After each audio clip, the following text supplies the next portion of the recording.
Dum dum dum dum dum dum dum. Oke, kita langsung masuk ke fase pertama dari 4 fase. 5 fase. Di mana fase kelima adalah kita kirim email ke HR, oke? Fase pertama, data collection. Ingat, kita nggak punya data internal Migacoan, sehingga kita harus cari tahu nih, kira-kira data apa yang bisa kita ambil yang ada di luar sana. Yang mana tadi kita mau ambil data setiap hmm, bukan toko ya, setiap restoran mie gacoan yang ada di Indonesia. Nah, tapi pastinya kita nggak bisa nih kalau manualan kayak gini, karena kalau manualan kayak gini capek dan juga lama banget. Nah, oleh karena itu, yang kita lakuin adalah kita membuat suatu codingan untuk menarik seluruh data yang ada. Tapi itu bukan poin utama di pembelajaran kali ini. Karena kalau misalnya kita lihat di lowongan pekerjaannya tadi, lowongan pekerjaan itu lebih menitik beratkan ke kita bisa menggunakan Looker Studio. Jadi, untuk case study sekarang kita akan lebih membahas secara logika dan alurnya. Oke? Nah, sedikit tambahan teman-teman, kalau misalnya saya ketik Mega Cuan, Google ini tetap akan ada patokan ataupun ada batasan menampilkan seluruh page yang ada. Padahal Mega Cuan itu cabangnya banyak minta ampun. Bener-bener banyak loh cabangnya Mega Cuan. Nah, oleh karena itu kita perlu untuk ngakalin sedikit. Ngakalinnya gimana? Kalau misalnya kita ketik mie gacoan secara algoritma harusnya yang keluar adalah mie gacoan di sekitar kita, di lokasi kita berada. Karena kan kita juga memberikan akses ke Google perihal alamat kita ataupun lokasi kita kan. Oleh karena itu kita ngakalin ini semua dengan apa? Dengan cara kita bikin per province, kita pecah. Mie gacoan Aceh. Nanti bisa kelihatan. Oh, di Aceh ada 2 Migacoan. Migacoan. Malang.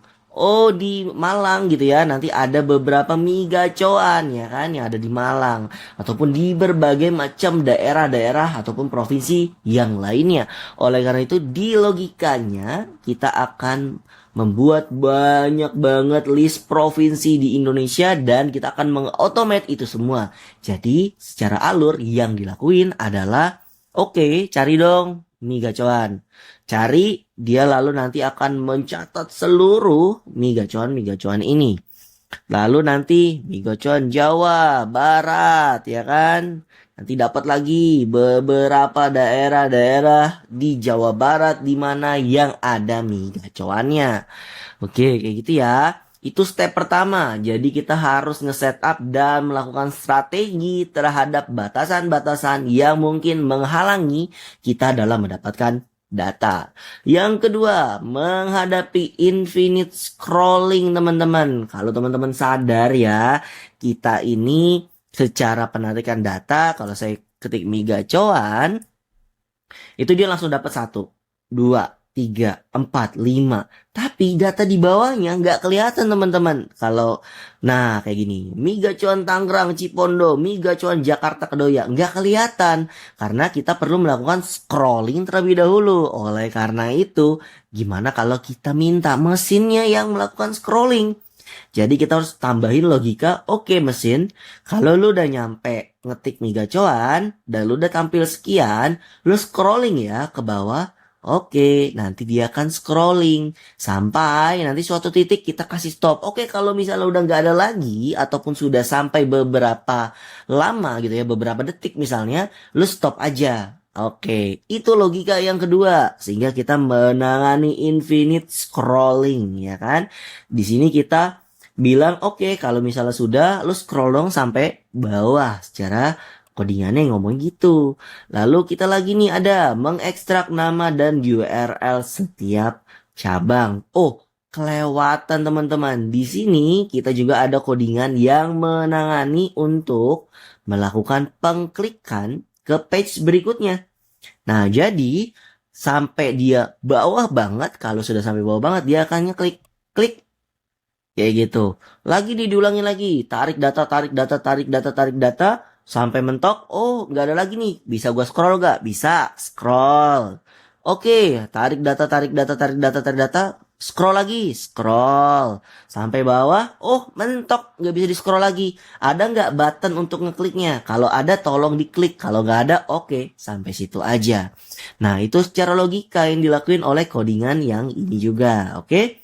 Lalu tadi kita melakukan pengekstrakan nama URL dan URL setiap cabang. Intinya yang dilakuin di sini adalah, oke lu udah dapat nih, lu udah dapat informasi ini. Tolong dong, lu ambil namanya, nama cabangnya, lu ambil wilayahnya, lu ambil jamnya, lu ambil harganya, dan setiap informasi yang ada di sini. Bahkan dia pun juga bisa ngambil si gambar dari lokasinya. Nah, itu yang dilakuin di codingan berikutnya. Oke, lalu nanti yang terakhir dia akan mengambil seluruh detail lebih lanjut dari setiap lokasinya. Nah, secara logika itu yang dilakuin. Kalau pemrosesan ini kita menggunakan beberapa library, ya kan? Library itu semacam kumpulan codingan yang sudah di-define nih. Yang mana kalau misalnya kita bilang ini punya orang nih, udah ada codingannya, kita bisa tinggal panggil codingan itu dan kita bisa running codingan itu di tools kita, oke, ataupun di alat kita. Kita pakai import JSON, import time, sama pakai scrap link. Kenapa saya pakai scrap link? Karena kemarin di salah satu grup WhatsApp ada yang mention dia punya tools si scrap link ini lagi powerful ya, bukan lagi ya, sedang powerful ataupun saya lagi mau coba-coba sih. Biasanya saya pakai library yang lain. Cuman untuk case ini let's go. Kita coba ini dan ternyata berhasil juga untuk narik seluruh datanya. Nah, itu dia. Step pertama sudah selesai. Kita sudah mendapatkan data eksternal yang kita butuhkan dan melakukannya tanpa manual LAN. Kita melakukannya dengan menciptakan suatu mesin, kita menciptakan suatu tools untuk menarik seluruh data yang ada. Yang perlu dicatat, hasilnya belum bersih teman-teman. Jadi nanti kita perlu untuk melakukan penanganan terhadap data ini. Nextnya kita akan bahas fase data engineering, bikin data dummy, data legal. Oke.